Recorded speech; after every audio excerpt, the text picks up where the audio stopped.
Obrigado, Crispino, por palavras gentis, por essa apresentação generosa. Eu aqui estou muito honrado de abrir esse colóquio virtual, à distância, né, da Universidade Federal do Pará, da Física do Pará, que, como o Crispino disse, eu tenho relações muito antigas. Meu primeiro estudante de mestrado, quando eu ainda era professor da PUC, era paraense, Antônio Oliveira. Eu tive um outro estudante paraense, Sérgio Guerreiro, que depois foi para a Bahia, então tenho uma ligação com o Pará, acompanho a luta dos paraenses para formar o seu pessoal e para criar um programa de física na graduação e na pós-graduação que sejam de alta qualidade. Eu vou, então, ver se eu consigo voltar à apresentação aqui. Perfeito, agora está funcionando. Faltou um cliquezinho meu aqui. Está certo agora aí? Agora, perfeito. Tá bom, então vamos.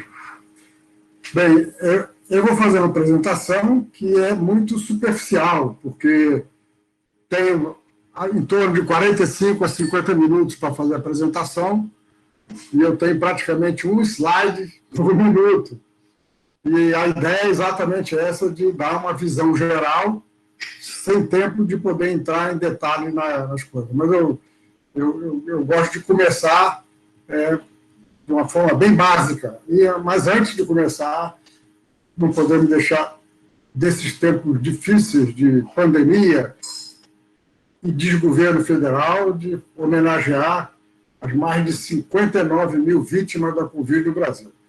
Quando nós assistimos essa epidemia se espalhar na Europa, depois nos Estados Unidos, nós não imaginávamos, eu não imaginava, que ela chegaria com tanta força ao Brasil.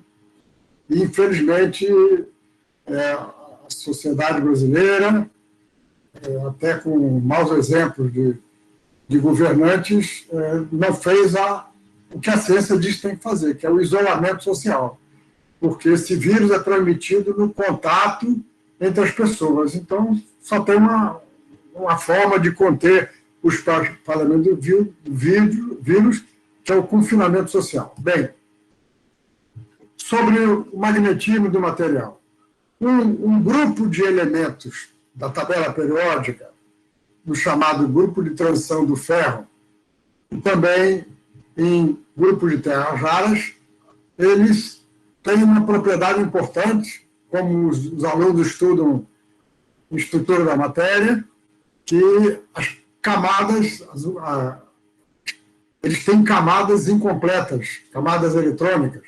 Por exemplo, no grupo de transição de ferro, a camada 3D, ela não, antes dela ser preenchida, começa a formar elétron para a camada 4S.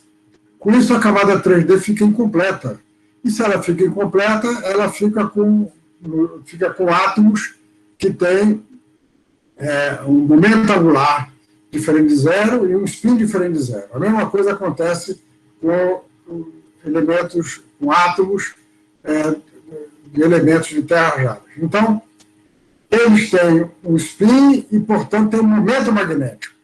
Cada um desses átomos funciona como uma nanoagulha magnética.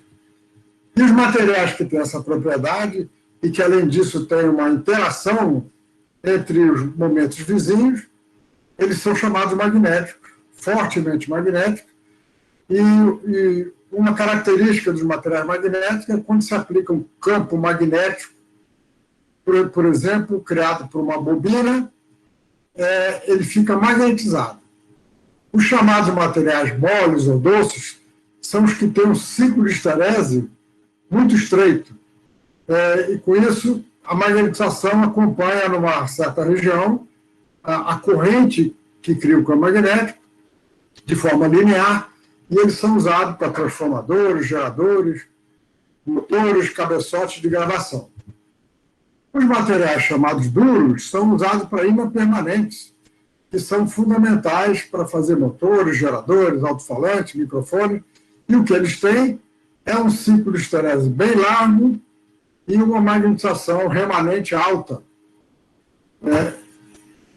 como eu falei, usada nos ímãs. E os materiais intermediários, eles têm um ciclo de esterese intermediário, nem muito estreito, nem muito largo, e, portanto, você pode usá-la para gravar magneticamente. Você magnetiza uma região do material com campo externo, ele, então, fica magnetizado, ele grava essa informação. Mas você pode desgravar a informação e gravar uma outra por cima. Então, só para dar um exemplo importante da evolução nas últimas décadas,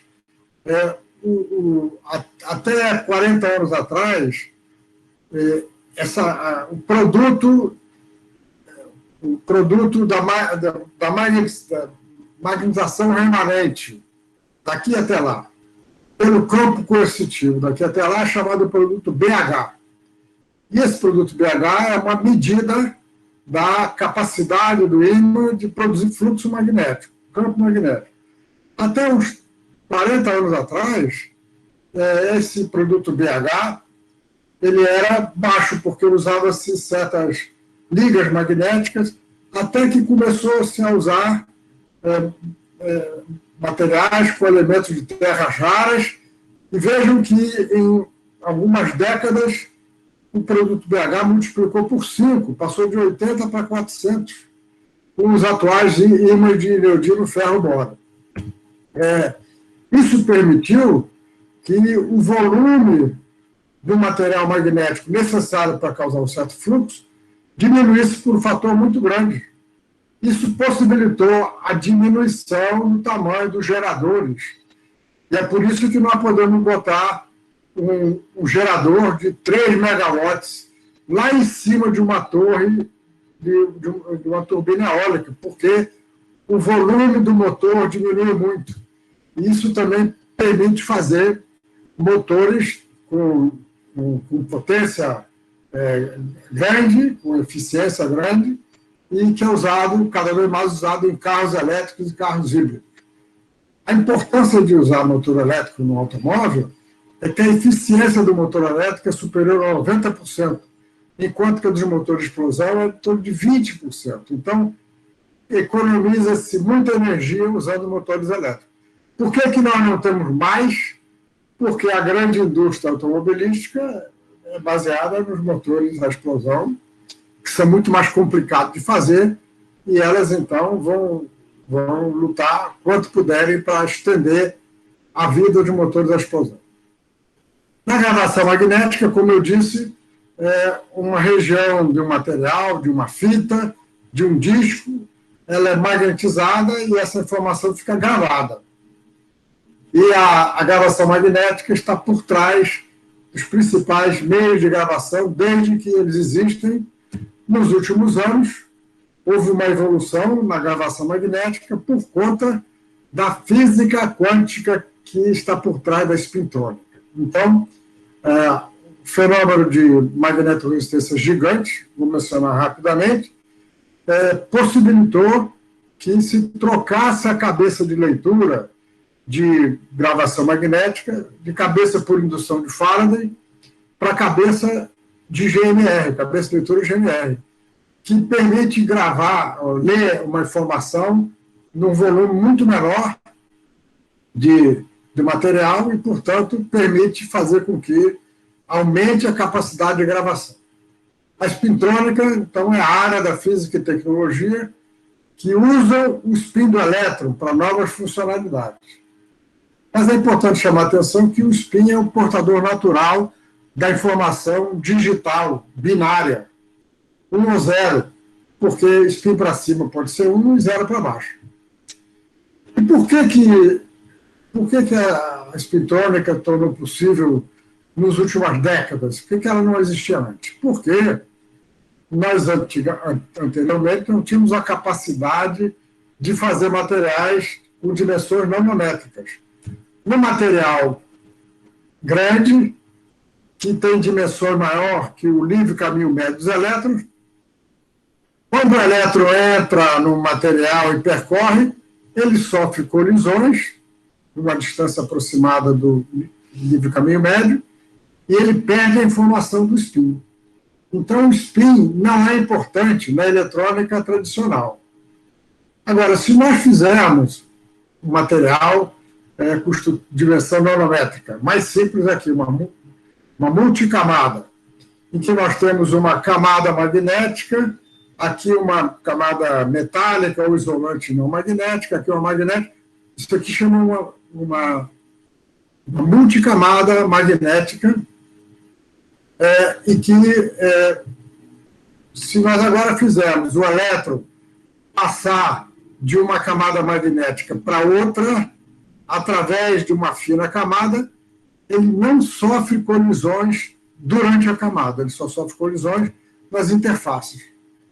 Então, é possível controlar o movimento do elétron, é possível fazer um processamento baseado no transporte de spin. E o primeiro fenômeno importante descoberto com essas características foi a magnetoresistência gigante. O trabalho seminal, primeiro trabalho a reportar a GMR, tinha como primeiro autor um brasileiro, nosso colega Mário Baimes, professor da Universidade Federal do Rio Grande do Sul. Ele estava trabalhando no pós-doutorado com Albert Fert, e o que ele viu é que numa multicamada magnética que tem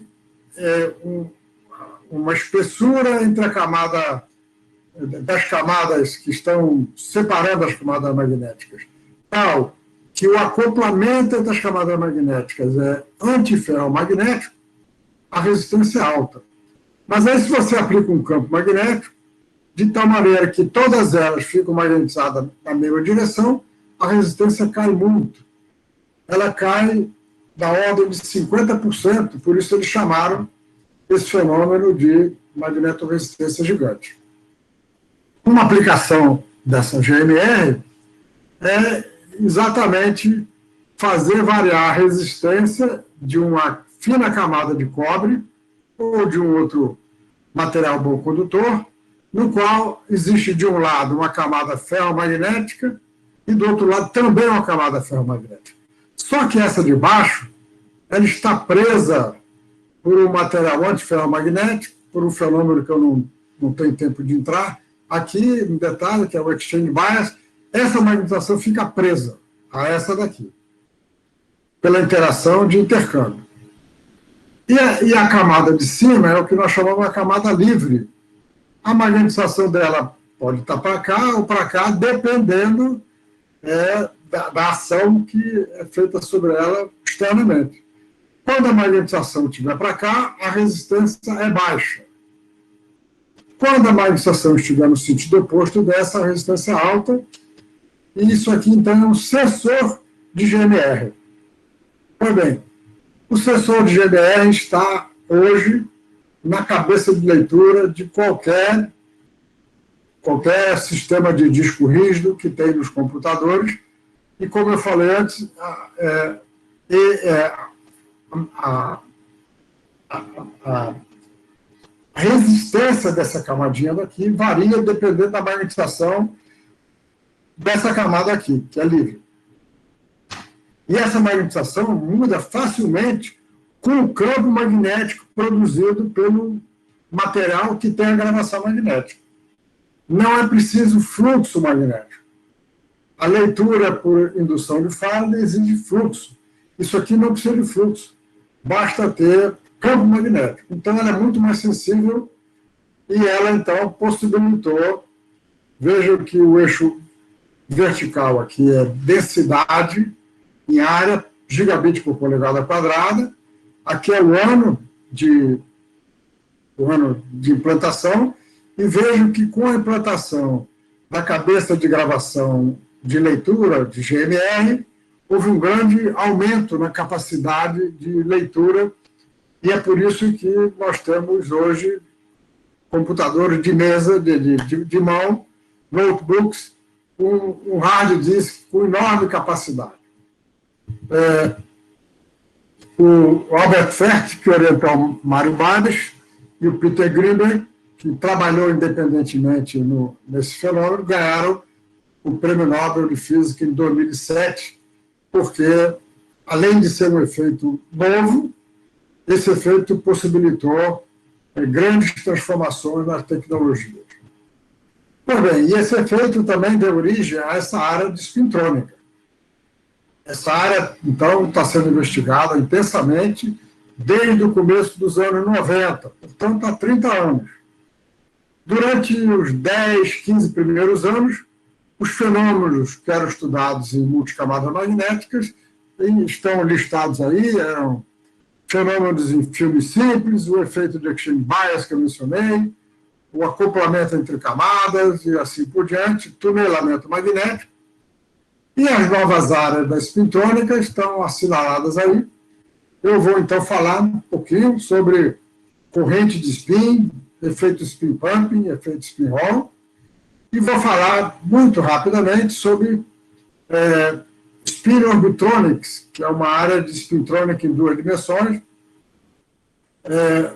spintrônica de ferromagnética e nanomagnônicas. Sobre corrente de spin, eu começo relembrando o que é uma corrente de carga de uma forma muito simplificada. Vocês sabem, então, que se o elétron tem spin para cima e spin para baixo, e se nós temos um campo elétrico fazendo os elétrons se deslocar, eles vão se deslocar. Aqui é uma maneira simplificada, que não estamos botando aí as colisões. Mas eles vão, então, se deslocar independentemente do spin, na mesma direção. Os spins têm direções opostas, mas os elétrons se deslocam na mesma direção. Agora, se nós conseguirmos fazer elétrons com spins opostos se deslocarem no sentido oposto aos elétrons com spin para baixo, ao contrário, né? Então, vejam que a corrente de carga elétrica que passa por essa seção é nula. Ou seja, não tem fluxo de carga, mas tem fluxo de spin. Eu posso dizer que é como se eu tivesse spin para cá, porque spin para baixo, deslocando no outro sentido, ele tem o mesmo efeito que spin para cima, deslocando para a direita. Isso relembra, tem uma analogia com o que acontece num semicondutor que tem elétrons em buracos. Os elétrons têm carga negativa e os buracos têm carga positiva. Mas se eles se deslocam em sentidos opostos, eles vão produzir corrente de carga na mesma direção. Pois bem, o primeiro fenômeno mais interessante do final dos anos 90, spintrônica, foi descoberto, na verdade ele foi redescoberto por Hirsch. Hirsch previu o seguinte: se nós tivermos uma corrente de carga nessa direção, ou seja, elétrons no sentido oposto, se o material, se esse metal for um metal com interação spin-órbita grande, a energia de interação spin-órbita é L proporcional a L escalar S. Momento angular, escalar, momento de spin. Momento angular de spin. Momento angular orbital, momento angular de spin. Então, vejam que elétrons que têm um spin no sentido vão se defletir para cima, um spin no outro sentido para baixo, porque a interação é L escalar S. E o momento angular tem sinais opostos aqui. Ele previu, então, que haveria uma acumulação de spin para cima na superfície de cima e spin para baixo na superfície de baixo. E ele chamou esse efeito spin Hall. Hall, por analogia com o efeito Hall clássico, né?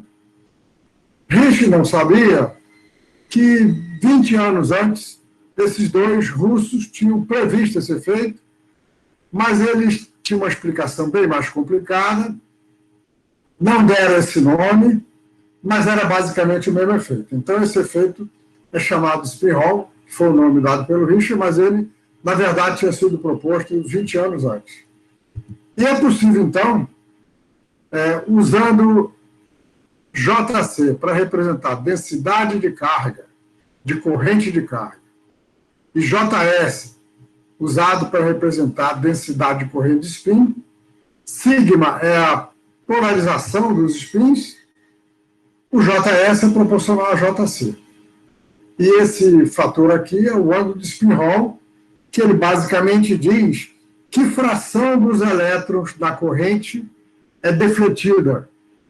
E essa fração pode ser muito grande. Em platina simples, por exemplo, essa fração é 0,05, ou seja, 5%. Tem materiais desordenados, materiais que têm uma desordem nanoscópica interna, que chegam a ter um ângulo de spin Hall da ordem de 50%. 50% é um número enorme, fabuloso. Ou seja, nós temos 10 a 23 elétrons por centímetro cubo deslocando, e metade deles, portanto, 10 a 23, estão sofrendo essa deflexão. Então, isso é um efeito grande. 3 anos depois, um time internacional de um norueguês, um ucraniano, um holandês e um americano previram, teoricamente, o seguinte efeito. Se nós tivermos uma camada ferromagnética que está com a magnetização em precessão, isso aqui é produzido por um campo de radiofrequência, um campo de micro-ondas, do que a gente chama ressonância ferromagnética. Eles previram que a precessão da magnetização injeta corrente de spin na camada metálica que está aqui do lado. A corrente de spin é injetada e ela difunde, porque os elétrons sofrem difusão na camada não magnética. Mas eles usaram esse fenômeno para prever o seguinte: isso aqui é um mecanismo de amortecimento adicional para a magnetização. Então, as pessoas começaram a fazer experiências pegando material ferromagnético, fazendo a ressonância ferromagnética e colocando material metálico em cima, e viram que o amortecimento realmente aumentava. A largura de linha era maior. Eles obtiveram, então, uma expressão para a densidade de corrente de spin. Ela é proporcional à magnetização, vetor derivada no tempo da magnetização, e tem aqui um coeficiente de proporcionalidade que diz o quão forte é essa passagem de corrente de spin. A corrente de spin passa por conservação de momento angular. Bem, uma experiência de ressonância ferromagnética é feita aplicando-se, então, um campo de micro-ondas numa amostra que pode estar numa cavidade de micro-ondas ou numa linha de fita. O sinal refletido pela amostra vai para um detetor ou para um processador e nós medimos, então, a resposta como essa daqui. Essa é a ressonância ferromagnética, o sinal da ressonância ferromagnética de um filme de permalloy, que é uma liga de ferro com níquel muito fino, 60 nanômetros. Isso aqui é uma medida experimental. Agora, por que ela tem essa forma aqui? É porque, na verdade, a medida é feita colocando duas bobinas no interior desse magneto, no qual nós aplicamos uma corrente alternada para fazer uma modulação no campo. Então, o que nós medimos, na verdade, é a derivada da curva de absorção. A curva de absorção é uma lorentziana, a derivada, então, é a derivada da lorentziana. Bem, em 2004, sabendo dessa proposta do spin pump, meu colega Antônio Azevedo, com a participação de estudantes e um acompanhamento meu de longe, teve a seguinte ideia.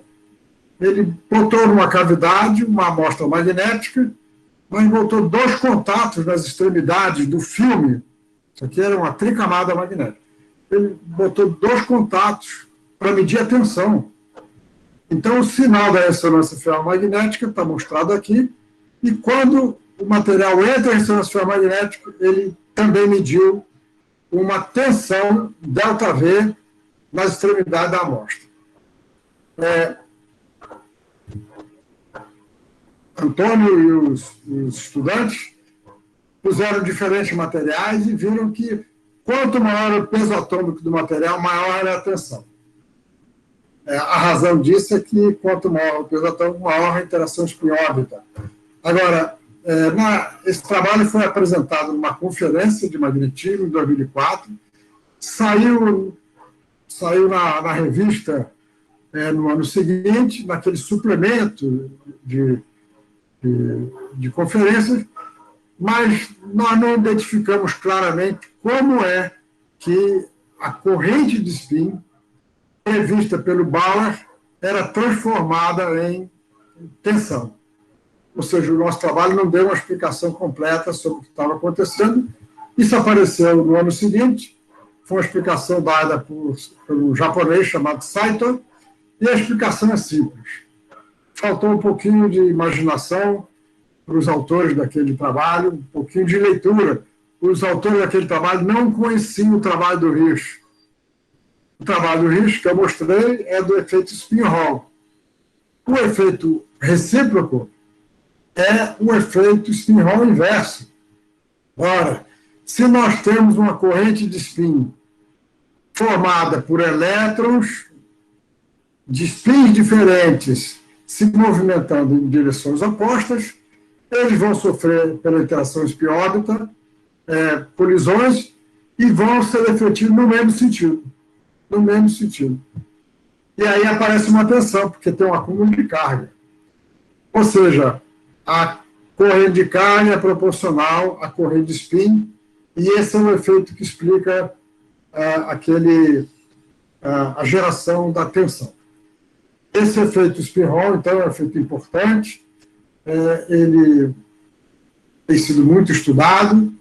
Esse artigo de 2013 tem uma revisão sobre o efeito, uma revisão grande, apresentada, feita por Axel Hoffman, que era do laboratório de Argonne, agora da Universidade de Illinois e Urbana-Champaign. E 2 anos depois, saiu um artigo grande no Reviews of Modern Physics por um time de coautores sobre o efeito spin-Hall. Então, esse efeito, hoje, ele é bastante bem compreendido, mas ainda tem gente investigando peculiaridades dele. Então, eu mostrei, até agora, 2 formas de criar corrente de spin no metal. 2. Uma pelo efeito spin-Hall e outra pelo efeito spin-pump. Mas tem um terceiro, que é o efeito spin-Seebeck, que foi observado por um time de japoneses, do qual o último autor é o mesmo que eu mencionei anteriormente, o Eiji Saito. O que eles fizeram? Pegaram um filme de permalloy, que está aqui, aplicaram um gradiente de temperatura, ou seja, uma corrente de calor, e verificaram que aparece numa barrinha de platina de um lado e numa barrinha de platina do outro lado, tensões, 2 tensões, uma num sentido e outra no outro sentido. E a interpretação que eles deram foi o seguinte: o gradiente de temperatura cria uma corrente de spin, está aqui. Essa corrente de spin entra nesse lado e sai desse lado. Aqui, na platina, ela é convertida numa tensão. Aqui também, mas elas têm sentidos opostos. Então, eles propuseram que esse é o mecanismo no qual a corrente de calor gera uma corrente de spin. Mas, mais interessante, esse mesmo grupo fez uma experiência como essa no material isolante, no ferromagneto isolante. Yttrium Iron Gallium é um material muito conhecido de quem faz magnetismo há mais de 30 anos, 40 anos, porque ele foi usado para estudar a propagação de onda de spin, caos de onda de spin, condensação de bosões de Magnus, e mais recentemente, então, o que a gente chama de isolante. Esse material tem aplicações tecnológicas, é vendido comercialmente. O experimento que o grupo do Saito fez foi o seguinte: pegaram um filme desse material, de EG, que está aqui, aplicaram a diferença de temperatura de um lado para o outro, e viram que, havendo uma barrinha de platina aqui em cima, aparece uma tensão nessa barra de platina. Ou seja, a corrente de carga criada, a corrente de spin, quer dizer, criada pela gradiente de temperatura, ela entra na barrinha ou sai da barrinha e ela cria uma tensão pelo efeito spin-Hall. Essa tensão é medida diretamente. Vejam que a tensão é de muitos microvolts. Já se fez experiência com centenas de microvolts, ou seja, é um sinal muito grande. Na verdade, tem gente estudando dispositivos para transformar calor em tensão e para dissipar energia em nanocircuitos eletrônicos. Ou seja, fazer um gerador de energia em nanocircuitos. Mas como é que eu posso ter uma corrente de spin no material ferromagnético isolante? Isso é possível porque nos materiais magnéticos existe uma excitação chamada onda de spin. A onda de spin corresponde a ter os spins do material precessionando, mas com uma defasagem ao longo do espaço, por isso é uma onda. Aqui uma visão animada de uma onda de spin, e essa onda de spin é quantizada, os quanta das ondas de spin são chamados magnons. Pois bem, os magnons são quase-partículas, são excitações elementares que podem sofrer difusão pela aplicação de um gradiente de temperatura. Ora, o magnon se desloca com uma velocidade de grupo. Se eu tenho N magnons com uma certa velocidade de grupo, essa onda de spin transporta momento magnético, transporta spin. Se eu multiplico por H cortado, divido por V, isso aqui tem a dimensão de densidade de corrente de spin, ou seja, momento angular por unidade de tempo, por unidade de área. Esse material tem onda de spin que tem frequência em função do número de onda, que tem essa forma que eu estou mostrando aqui, isso aqui é chamado a relação de dispersão. Pois bem, essa descoberta dos japoneses foi anunciada em 2010. No mesmo ano, um time internacional fez uma proposta para o mecanismo, para a origem dessa, para o mecanismo microscópico desse fenômeno, e durante 3 anos a explicação deles era a explicação que era usada. Mas desde o começo nós achamos que tinha algumas coisas estranhas nela. Então, em 2013, 2014, nós fizemos uma proposta diferente. E a proposta é relativamente simples. Nós temos aqui o isolante ferromagnético. Se nós aplicamos um gradiente de temperatura, se nós temos aqui magnons, esses magnons vão sofrer difusão. Essa difusão eu posso calcular usando a equação de Boltzmann e usando a equação de difusão. E podemos, então, calcular a densidade de corrente de spin, e ela, então, é proporcional ao gradiente de temperatura, e isso aqui é a contribuição do drift, da convecção, essa é a contribuição da difusão. A corrente de spin, ao chegar aqui, vai produzir por spin pumping uma corrente de spin no metal metálico, no material metálico, no fio metálico. E essa corrente de spin, então, é transformada em corrente de carga, gera uma tensão. E fizemos, então, o cálculo e obtivemos uma expressão fechada.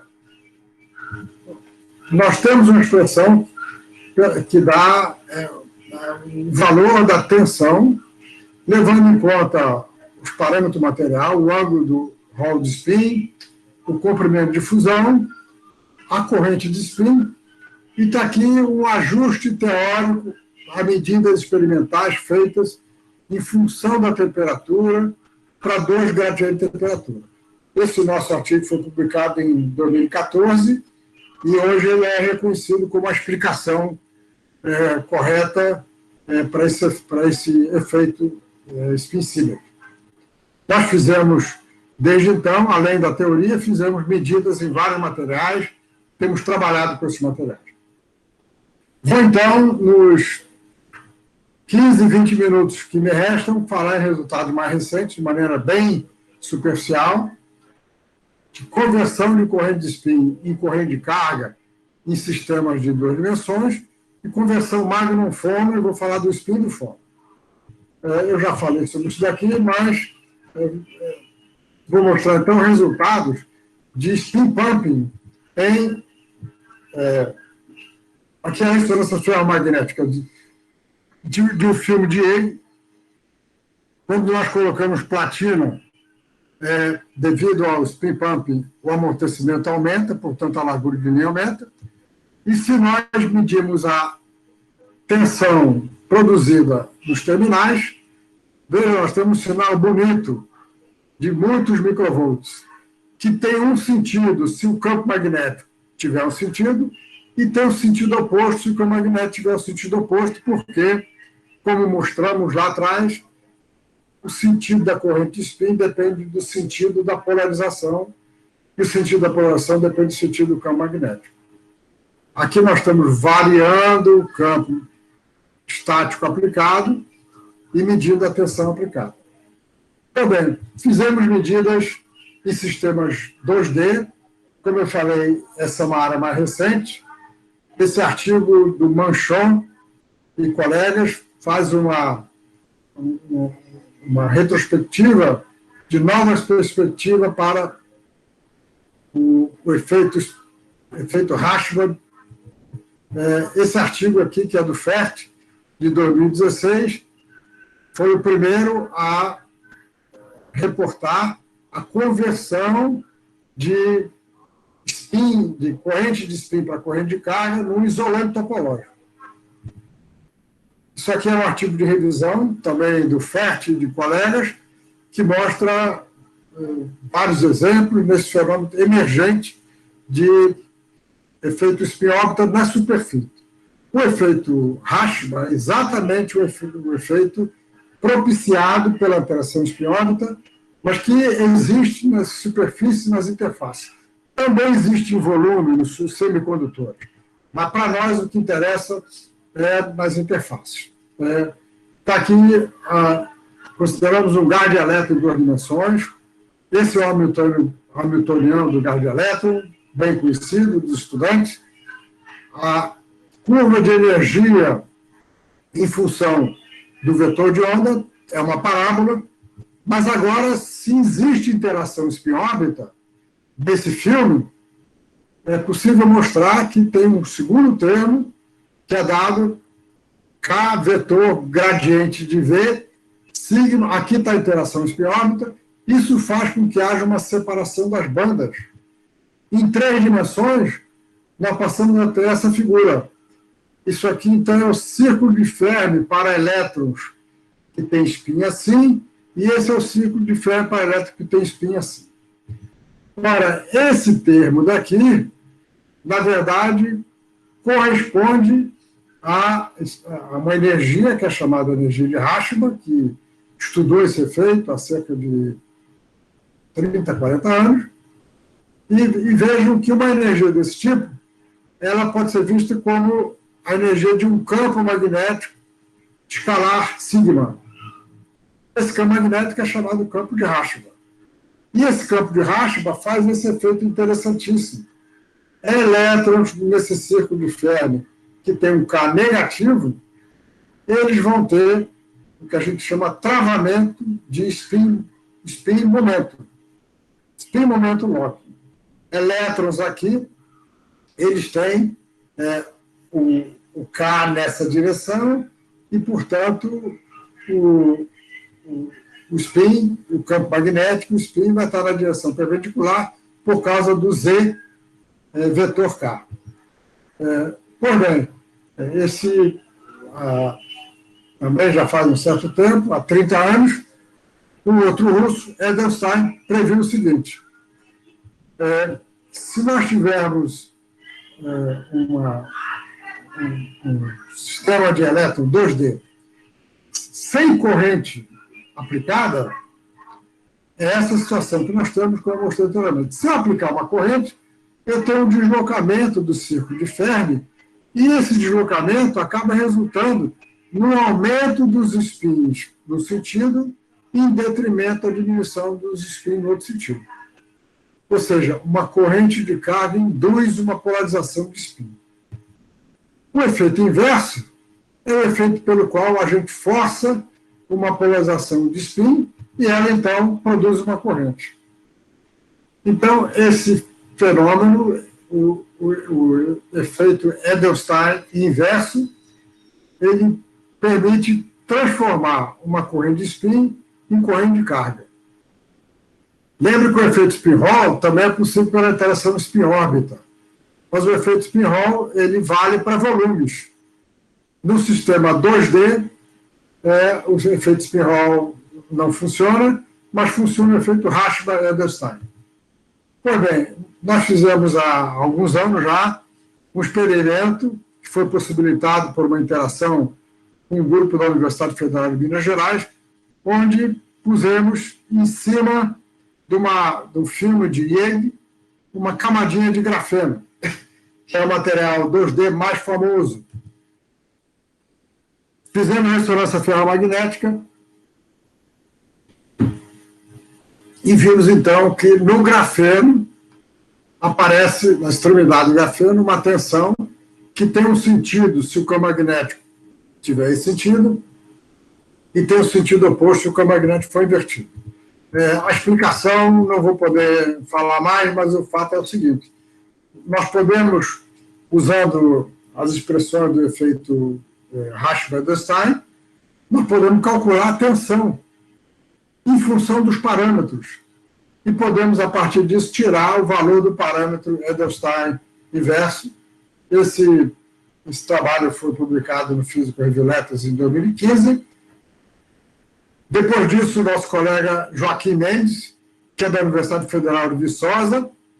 Joaquim fez o pós-doutorado aqui no Recife, foi para Viçosa depois de 2, 3 anos, e lá ele interagiu com muita gente.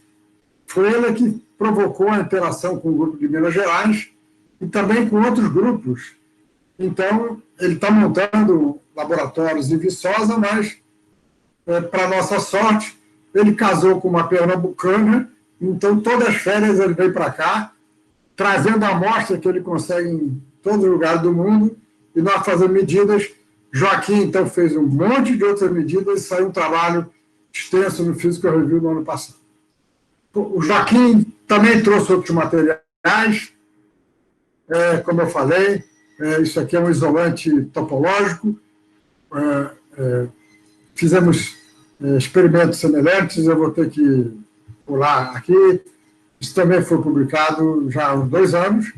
Finalmente, acho que é o último exemplo, novamente Joaquim conseguiu fazer o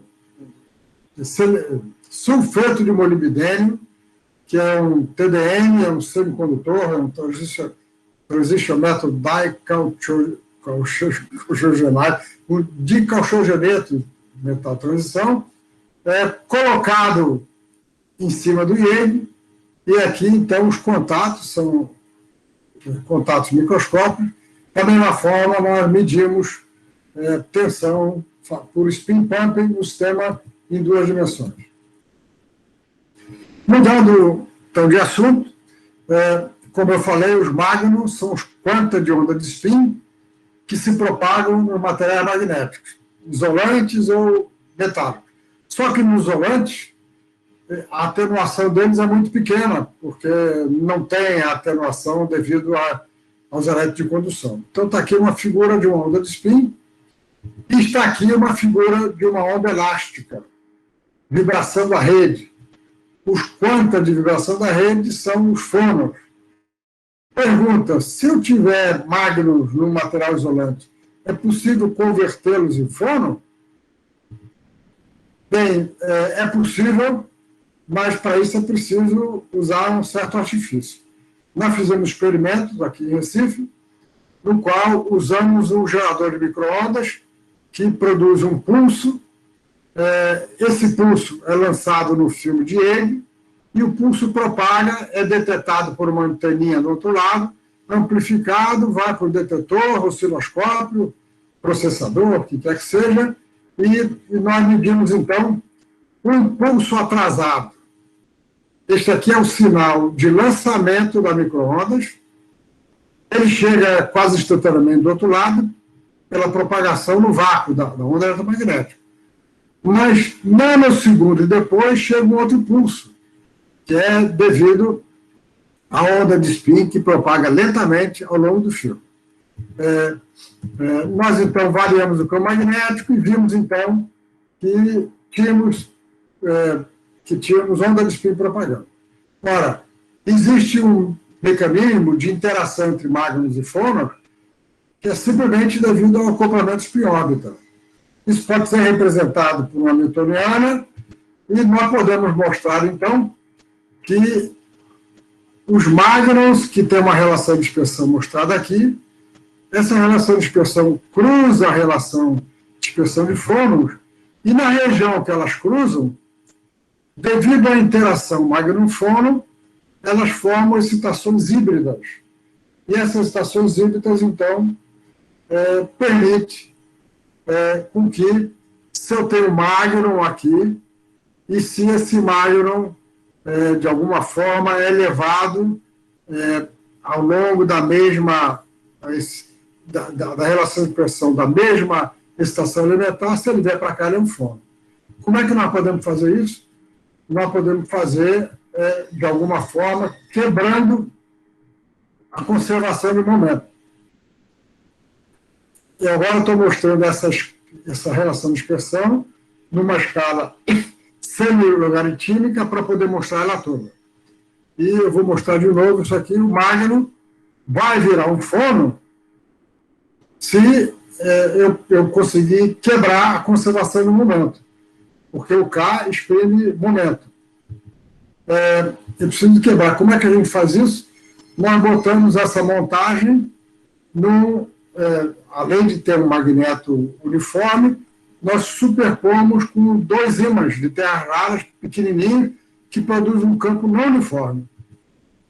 Nós temos, então, esse perfil de campo magnético. Ora, uma variação espacial do campo magnético significa que mágnons propagando aqui não conservam o momento. Eles conservam energia porque não tem nada alterando a energia dos mágnons. Então, se nós lançamos o magnon nessa extremidade, o campo magnético diminui, e aí a relação de dispersão diminui, e aí gradualmente ele transforma em fônon. É possível, então, verificar isso de várias formas. Nós fizemos isso usando o espalhamento Brillouin de luz com micro-ondas. O que nós fazemos?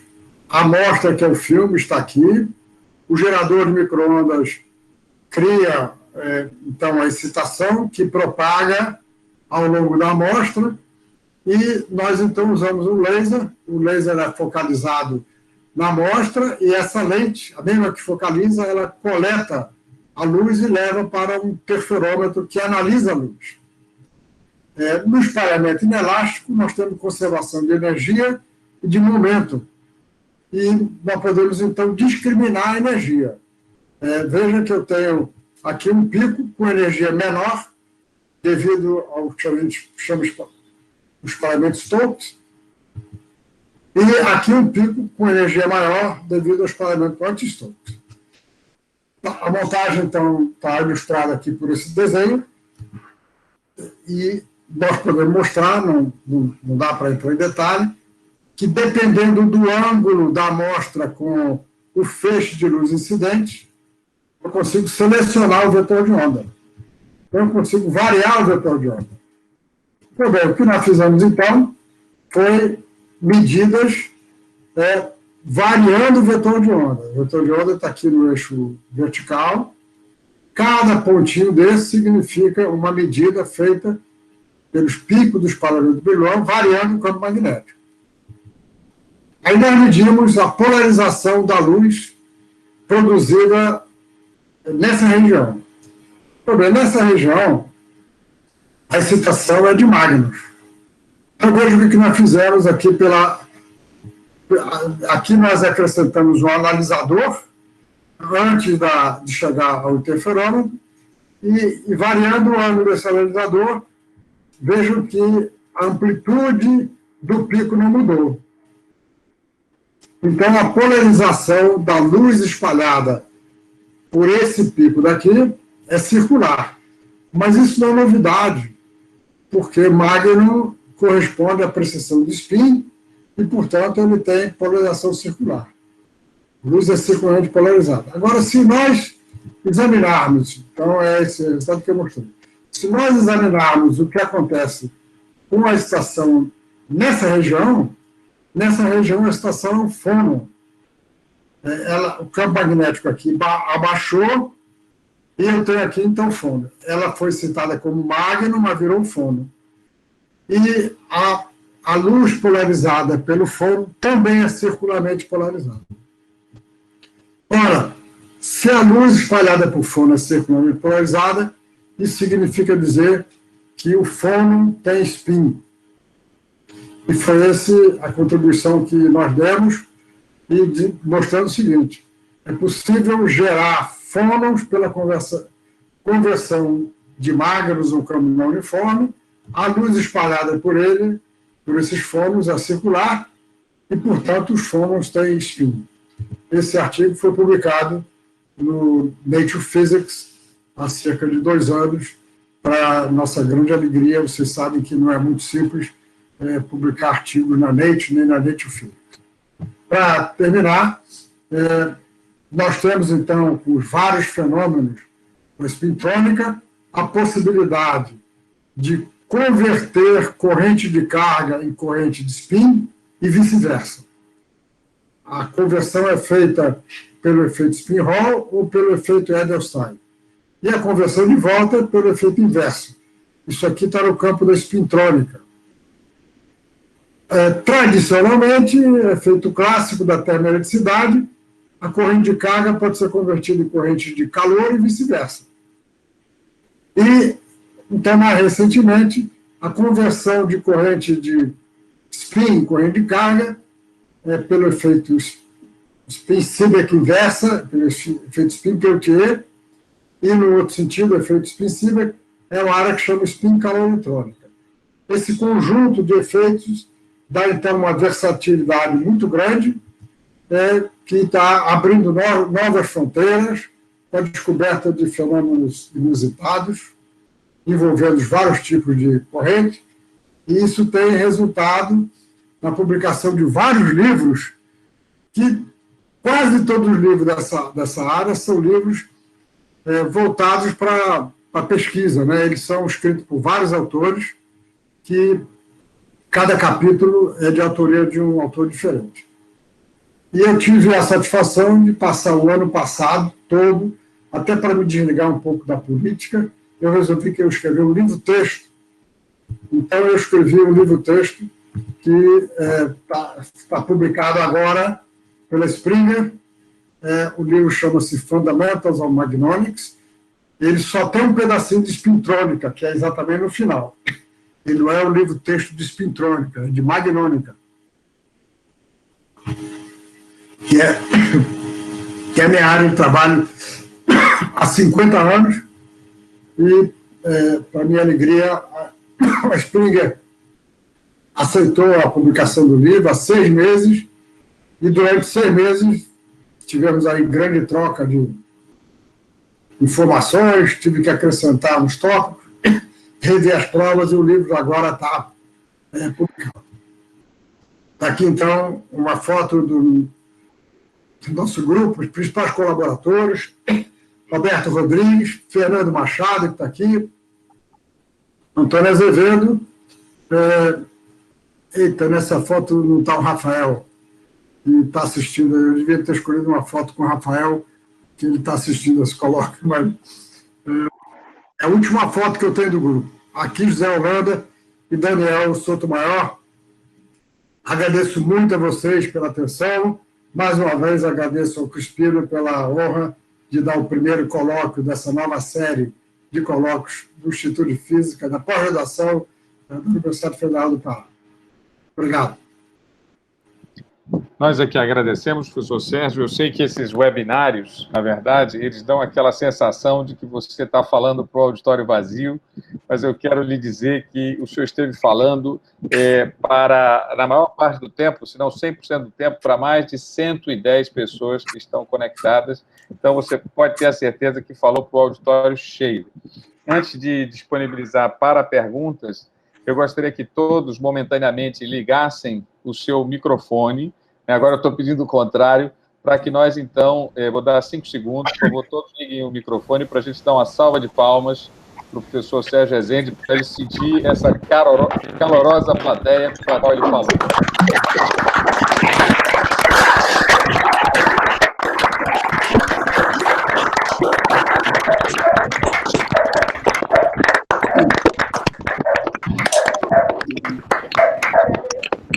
Cristino, fazer as perguntas, eu quero cumprimentar alguns colegas e amigos que eu vejo aqui agora. A vantagem de usar o Google Meet é que você vê quem está participando. Então, estou vendo aqui a foto do Anderson Barbosa, que é da Universidade, que acabou de publicar um paper sobre aquele efeito que eu falei, o efeito de Hall no sistema desordenado. Quero cumprimentar Matheus, nosso colega agora na Universidade Federal do Rio Grande do Norte, trabalhou conosco aqui uns 3 anos. Vi a foto de Matheus aqui, vi também a foto de Rafael, que passou alguns anos na UNILA, na Universidade Federal Latino-Americana, mas que recentemente foi para o grupo do Joaquim Mendes em Viçosa. Cumprimento todos os outros. Eu só consigo ver ao mesmo tempo 12 pessoas, mas eu... Claro. Tem 112 pessoas. É uma grande satisfação cumprimentar vocês todos. Tá, professor, nós é que agradecemos. Então, vou abrir nesse momento para perguntas, mas eu gostaria até para o registro do professor Sérgio, que as pessoas que não estivessem em Belém, né, que colocasse o nome da sua cidade e, quando não fosse no Pará, colocasse a cidade e o estado. É apenas para registro, para a gente ficar aqui, né, com essa informação dos participantes. Então, nesse momento, eu gostaria de abrir a participação para aqueles que tivessem perguntas. Na verdade, como está chegando assim, a informação dos lugares, vejo aqui Campina Grande, já vi Manaus, Acre, Alagoas. Então, o Brasil todo aqui, né? Boa Vista, Roraima, quer dizer, que beleza, vejo a Amazônia aí completamente ou quase representada. Então, assim, eu vou pedir a quem quiser fazer uma pergunta, que simplesmente abra o seu microfone, tá certo? E faça diretamente a pergunta. Só para registrar, temos até participação internacional, pelo menos um participante de Lima, no Peru. Muito obrigado pela audiência de todos vocês aí, claro, estou agradecendo em nome do professor Sérgio também. Alguém quer fazer alguma pergunta? Posso fazer uma pergunta, Cristiano? Por favor, Valdeci. Eu peço que a pessoa, quando for fazer a pergunta, se identifique e diga a cidade de onde está falando. Eu sou o professor Valdeci Paraguaçu, aqui de Belém do Pará. Queria cumprimentar o professor Sérgio e parabenizar pela fascinante apresentação, né, que é sempre um tema muito quente, né, temas relacionados ao magnetismo, e eu trabalho particularmente com fonos, né, eu trabalho com espectroscopia Raman, e às vezes é até meio, até um tema, né, que a gente observa, que é o acoplamento spin-fono, né, e o fono que a gente trabalha é no centro da zona de Brillouin, né, e eu queria já linkar a pergunta, né, naturalmente, eu acredito que sim, né, que esse spin do fono, ele também existe no centro da zona. E eu queria saber se existe algum tipo de experimento que a gente possa fazer com espectroscopia Raman para detectar esse spin. E outra pergunta é, qual a natureza do spin do fono? Porque já que não é magnético, eu não consigo entender filosoficamente o que isso significa. Você pode, por favor, professor? Obrigado novamente. Valdeci, ótimas perguntas, não triviais. Primeiro é o seguinte, nós demonstramos que o fono, que é gerado pela inversão de Wagner, ele tem espinho. Quando a gente faz a experiência AMA, a gente está detectando o fono térmico. Os fonos térmicos não têm espinho, porque, na verdade, eles estão na forma natural de vibração deles, linearmente polarizados e, portanto, não tem espinho. Sobre por que é espinho, é uma ótima pergunta, porque pouco depois que o nosso artigo foi publicado, nós tivemos a inspiração de um artigo publicado por teóricos no Physical Review em 2015, Garanin e Chudnovsky, onde eles deduziram uma expressão para o spin do fono. Mostrar que se o fono é circularmente polarizado, ele tem. Eu quero chamar a atenção, isso é a mesma coisa que acontece com fótons. Os fótons circularmente polarizados, ele tem spin. Fazer a interação usando o material magnético e mostrar que realmente o que ele. Mas assim que o nosso trabalho foi publicado, nós recebemos de um autor um print de um trabalho onde ele dizia que não era spin, era simplesmente um momento angular. Ou não era spin. E aí, um mês mais ou menos, um artigo de Bauer e mais 3 autores, é um time multinacional, em que eles demonstram matematicamente. Então, como eu falei, não é uma questão trivial, é controversa, mas respaldados por teóricos. Eu só queria, então, para terminar, relembrar. O spin do fono existe se o fono for circularmente polarizado. E é muito semelhante ao spin do fóton. Ok, obrigado, professor. Bem esclarecedor. Então, eu gostaria de saber se mais alguém gostaria de fazer uma pergunta. Eu gostaria de fazer uma pergunta. Por favor, Ramon, acho, né? Se identifique, por favor. Bom dia, professor Sérgio. Eu sou o Ramon, sou ex-aluno da UFPA, graduação, mestrado, doutorado. Agora eu me encontro na França, fazendo pós-doutorado. Muito obrigado pela sua presença, pelo seu muito esclarecedor sobre o de magnetismo. Eu faço parte do grupo da Ângela, então também faço parte desse estudo de magnetismo. Só que a gente é um grupo mais teórico, então, se você me permite, querer fazer umas perguntas um pouco mais teóricas. A gente sabe que existe uma diferença de escala temporal entre as excitações os fônos e os magnos, etc., e isso, do ponto de vista teórico, é um pouco difícil de estudá-los. E aí o senhor mostrou também que existe o campo da spin, caloritrônica, etc. Eu queria que o senhor tecesse algum comentário sobre essa escala temporal, da diferença entre essas excitações, se existe também uma diferença significante dessa relação entre o gradiente de temperatura, como é que ela interage com essas ondas de spin, e se o senhor poderia comentar também sobre o ponto de vista teórico, quais são hoje em dia as dificuldades que se enfrentam para poder fazer esses modelos teóricos. Obrigado. Olá, Ramon. Saudações, você aí na França. Legal. Obrigado. Os tempos de vida de cada uma dessas partículas dependem muito do material. Então, uma das principais razões pelas quais o Yale é muito usado para a investigação de fenômeno magnônico é porque ele tem um dos tempos mais longos de sobrevida de mágnos e também de fônon. Como você sabe, o tempo de relaxação é o inverso da taxa de relaxação, que, por sua vez, é proporcional ao damping, à largura de linha da ressonância ferromagnética ou também do espalhamento Brillouin. Então, em Yale, o tempo de vida de mágnos no material cristalino de boa qualidade, ele pode chegar a alguns microsegundos. E microsegundos, hoje, é um tempo que você dá para fazer muita coisa com ele. Porque você tem, por exemplo, o laser pulsos de picosegundos, nanosegundos, então você pode estudar o fenômeno de propagação em que a duração é de alguns microsegundos. O tempo de vida de fônons em IEG é maior ainda, ele é 10 vezes maior.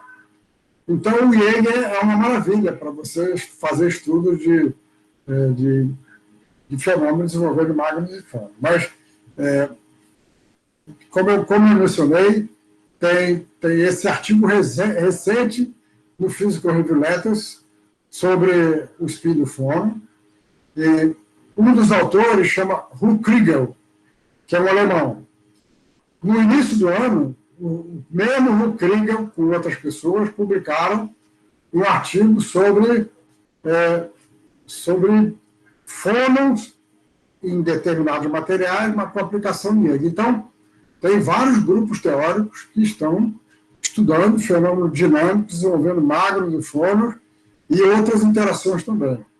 E, em geral, como eu falei, a aplicação prática tem sido restrita ao IEG,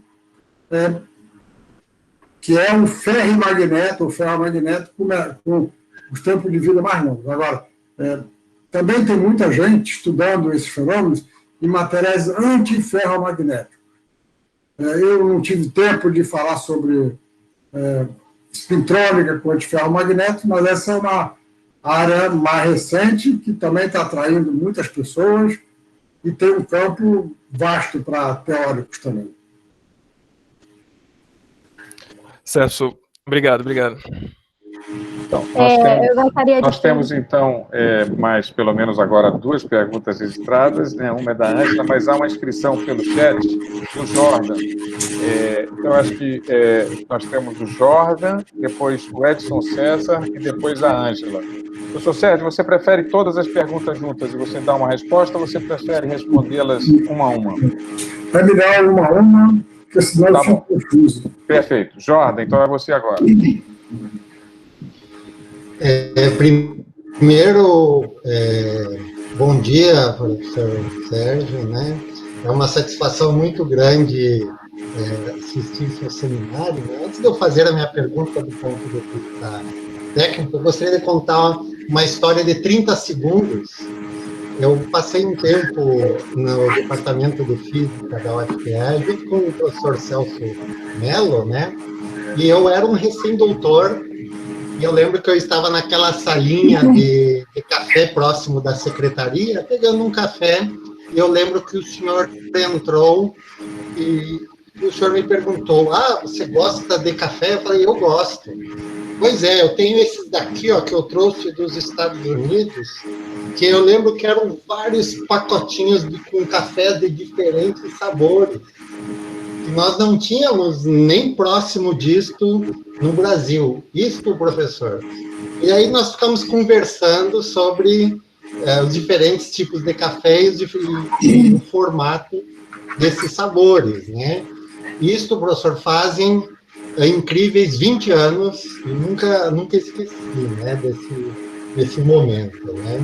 Mas, enfim, não querendo da audiência tomar mais tempo, a minha pergunta, né, ultimamente eu tenho trabalhado nos últimos anos, o meu grupo devotado em eletrônica molecular. E eu tenho trabalhado alguns dos artigos que eu tenho feito em sistemas de isolante topológico, né? E do ponto de vista de espintrônica, né, como é que se define um isolante topológico? Porque quem trabalha com eletrônica molecular sem o efeito de spin, geralmente em sistemas orgânicos, ele vê se o sistema é metálico, e a nível de Fermi, ele vê se cruzam números ímpares, né, pela estrutura de banda, isso definiria como um indicativo de isolante topológico. Mas eu vejo que tem algumas coisas mais do que isso. Do ponto de vista da espintrônica, o que o senhor poderia acrescentar E a minha pergunta é essa. Obrigado e abraço.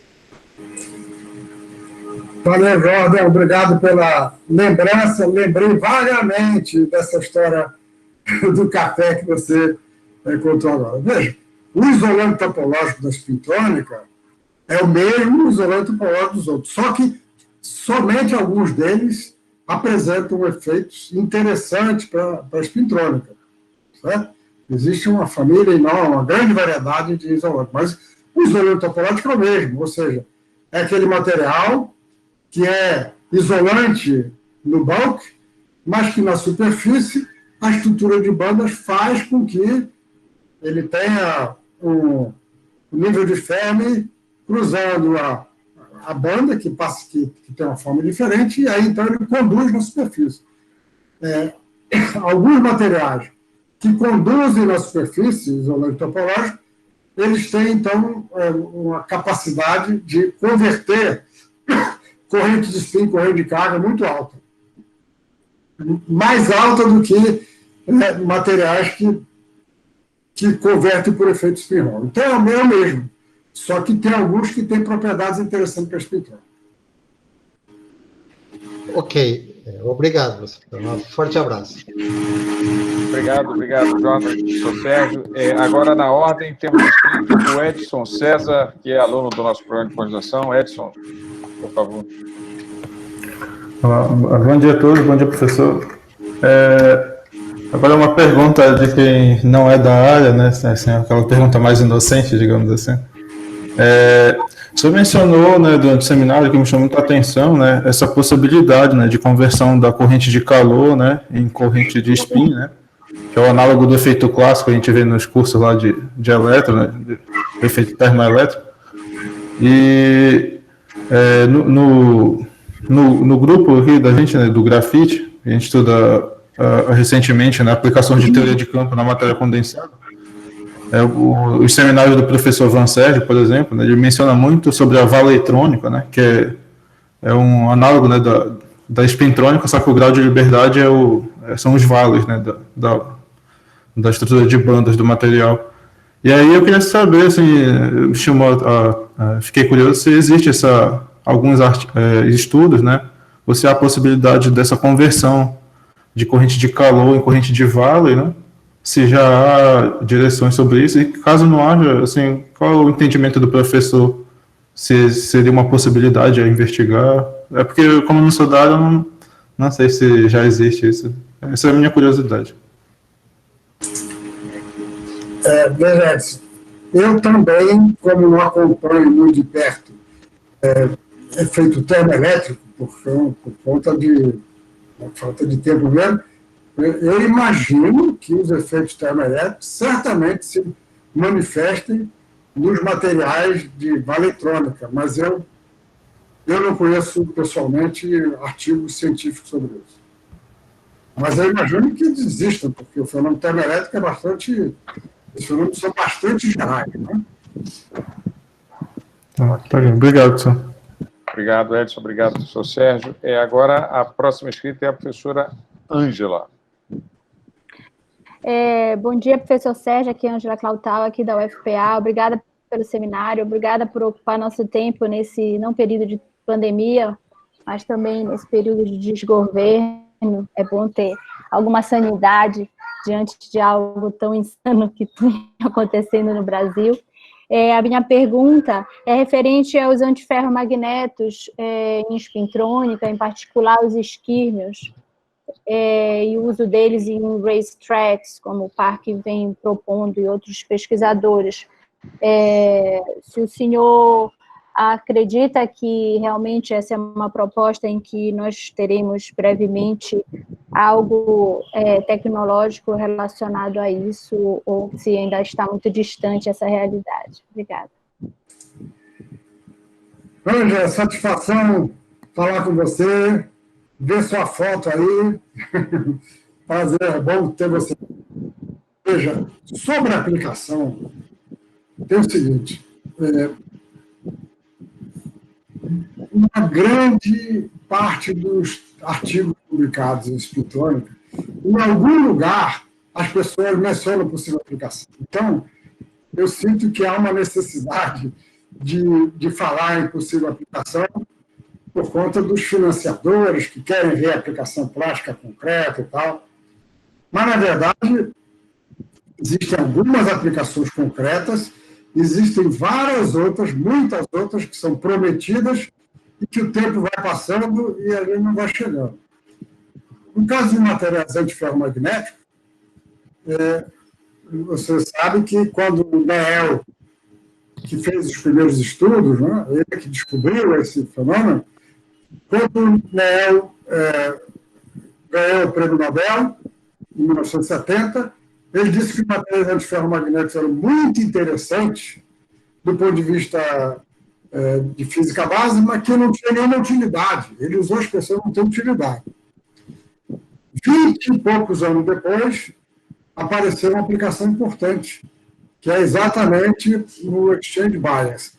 Qualquer válvula de spin, qualquer cabeça de gravação, de leitura de gravação que eu mencionei, tem um material antiferromagnético, ou natural ou artificial, prendendo a camada, que é a chamada camada presa. Então, os materiais antiferromagnéticos têm uma aplicação concreta no exchange bias. Mas, em termos de dinâmica, existem algumas prometidas, tanto é que tem uma área que chama Antiferromagnetic Spintronics, que eu tinha até colocado um slide sobre ela e acabei tirando porque a apresentação estava muito longa. Eu realmente não sei se haverá ou não aplicação concreta tecnológica. Eu me divirto muito descobrindo as coisas sem estar muito preocupado com as aplicações ou não. Se elas tiverem aplicações, ótimo. Se não tiverem, também está muito bom, porque a gente está aprendendo e está avançando o conhecimento. Joia, professor. Muito obrigada mais uma vez. Obrigado, Ângela. Obrigado, Sérgio. Nós temos mais uma pergunta. Obviamente, assim, nós já vamos chegando próximo do meio-dia e eu sei que nesse tempo de isolamento social está todo mundo cuidando, vamos sair daqui para cuidar do almoço, né? Especialmente quem tem filho pequeno. Então, eu tenho certeza que há outras perguntas, mas talvez seja prudente a gente, a menos que tenha uma pergunta urgente, né? Seja prudente a gente encerrar com essa última pergunta do José Valmir, que é, inclusive, estudante, salvo engano, da identificação aqui dele, da Universidade Federal de Pernambuco. Então, José Valmir, por favor. Bom dia a todos, bom dia, professor Sérgio. Queria parabenizar pela apresentação e queria saber quanto ao... eu sou Valmir, sou estudante de doutorado do programa de materiais da UFPE e desenvolvo no departamento de física com o grupo do professor Albino Aguiar. E trabalhamos com materiais da estrutura do tipo Garnet, granadas. E em muitos trabalhos que o senhor apresentou, utiliza essa estrutura de material, no caso do lítio, ferro e oxigênio. Queria saber do senhor se seria possível uma substituição dessa terra rara, no caso do lítio, por outros elementos de terras raras, mesmo que estes tenham propriedades magnéticas diferentes. Zé Valmir, ótima pergunta. Na verdade, esse é um tópico de bastante interesse atual. No Physical Review B, que eu vi semana passada, tem um artigo sobre TIG, o T é de Túlio. Então, na verdade, você pode substituir o lítio por vários outros elementos de terra rara, mas o que acontece é o seguinte, não se conseguiu fazer nenhum outro material em que a substituição tenha levado ao material magnético com propriedades de relaxação melhores do que do IEG. Então, até o momento, não tem um substituto para o IEG. Mas tem vários materiais que estão procurando e estão fazendo experimentos de spintrônica. Nós mesmo, no Departamento de Física, temos um trabalho que está submetido à publicação, feito com o TIG, que foi trazido pela professora Gilvânia Vilela. Gilvânia fez o doutorado no nosso grupo, com o professor Antônio Azevedo, fez o pós-doutorado no MIT, com o Modera, e veio de lá trazendo várias amostras de TIG. e aí fizemos no laboratório medida de espintrônica. Então, a resposta é: tem vários materiais, mas até o momento não apareceu nenhum que tenha propriedades tão interessantes quanto tem o milho. Então, professor, no momento eu estou com 30 amostras feitas de granadas de gadolínio, praseodymium e lutécio. Então, eu queria saber do senhor se, numa possível volta após pandemias, poderíamos utilizá-los para realizar algumas medidas para verificarmos? Perfeitamente, certamente. Nós sentamos com o Antônio Azevedo, com estudantes, temos poucos estudantes, mas você pode aprender com os estudantes lá conosco como fazer e podemos fazer a medida. Tá certo. Então, em breve, eu entro em contato com o senhor por e-mail. Muito obrigado, professor. Nada, tá. Obrigado, Zé Valmir, obrigado, Sérgio. Então, professor Sérgio, eu queria dizer assim, que para mim assim, é difícil traduzir em palavras a alegria, a satisfação, não é, de nós termos realizado esse primeiro seminário, iniciado essa atividade de webinários, né? Queria aqui registrar, obviamente, meu grande agradecimento ao professor Sérgio Rezende, mas também, obviamente, à audiência e ao pessoal, né, do backstage, né, pessoal da equipe da secretaria que está dando suporte para esse webinário. Então, professor, realmente eu gostaria que o senhor sentisse que é grande nossa gratidão, minha, e tenho certeza que são a plateia que lhe assiste também ficou muito agradecida, o seu seminário foi excelente, né, e gostaria, então, se o senhor quiser dizer umas palavras finais, senão nós vamos para a nossa conclusão. Crispino, eu é que agradeço a oportunidade, foi ótimo. Veja, eu falei com um estudante aqui do meu lado, vinha Belém do Pará. Falei com pessoas com o Ramon, né, que está na França. Então, uma satisfação grande. Para mim, foi uma grande satisfação abrir esse colóquio. E, quando for possível, irei aí novamente com muita satisfação. Obrigado a você Será uma alegria. Obrigado pela audiência. Será uma alegria e uma honra. Então, olha, nós vamos, então, encerrar as atividades. Eu peço que todos, então, abram seus microfones para uma nova salva de palmas e, após isso, né, vamos encerrar a transmissão. Então, muito obrigado novamente.